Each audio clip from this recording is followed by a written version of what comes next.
On most of these larger custom homes, we do footings. We do the footings to just distribute the weight of the house more evenly. This way it keeps it from settling as well.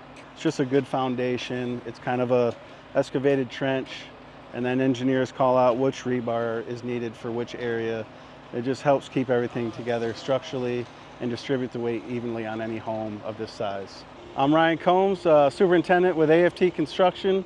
We're out here at Liberty Estates behind me. It's footing pour day.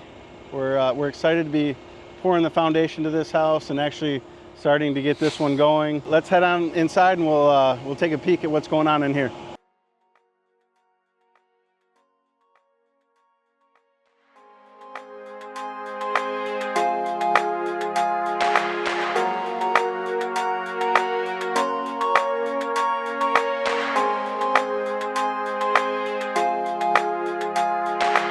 So what's super important when starting any house is getting all the hardware in place, and everything that needs to be in the footings.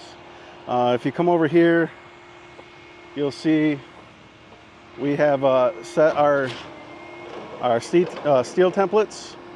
Those are set at the right depth, and we have the perfect amount of anchor bolts showing up through so that when we mount the steel, we'll have enough to connect to. We actually had Starlink come out and survey all these just to make sure that we were, at the right height. We were far enough off the corners and everything was in line, because we don't want to be off when we set steel. If we start with steel that's not in the correct place, we're going to have a hard time framing a house around it. So on this house, we have ICF walls. So what is very important is every detail on the plans that the engineer spec'd, and each footing and everything, and where the walls come together, just making sure all the rebar is in place and is to the correct detail. That way we don't have any issues when we set the ICF down, and everything aligns and everything goes smoothly. As you can see, we have Mo's Concrete out here pumping all the concrete into the footers. We had some obstacles, I should say, out here, just because this lot has so much to it. A massive home, we have massive retention areas. We're gonna have an amazing pool. We have a pool house, we have a sport court. And with that being said, we have a porte-cochere that you're gonna drive under when you go into the driveway in the parking lot. So there was nowhere really to get the pump truck. So right now we're pulled in as far as we can. We'll get probably 60% of this lot poured. And I've asked my neighbors to be nice and gracious. We got Carter Development over there that was nice enough to let me pour from his lot. So we'll probably be pumping over there as well. If you notice over here in the retention area, and a lot of times here in Gilbert, when you put so much house on a lot, right, we need somewhere for the water to drain. And this retention area is gonna have drainage coming to it from all different directions. So it's a quite substantial retention area.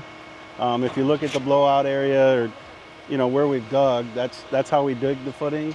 Once we pour and everything's secure and the wall is built, we'll go ahead and backfill all that extra area. Once the concrete, sets up hard enough for us to do so, we'll backfill right there and close that in. So now that we're getting all of our footers out of the way and footings in, we're a little bit landlocked in this lot just because of everything going on with the porte-cochere, drive under structure right here. We're gonna go ahead and start our masonry work and all of our stem. Probably go ahead and start digging the pool as well, because as you can see, once we start going vertical on the porte-cochere, there's not gonna be a lot of ways in this lot.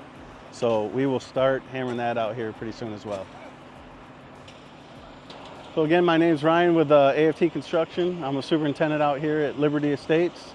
Thank you for joining us today. Follow us along on this build. It's gonna be an exciting one.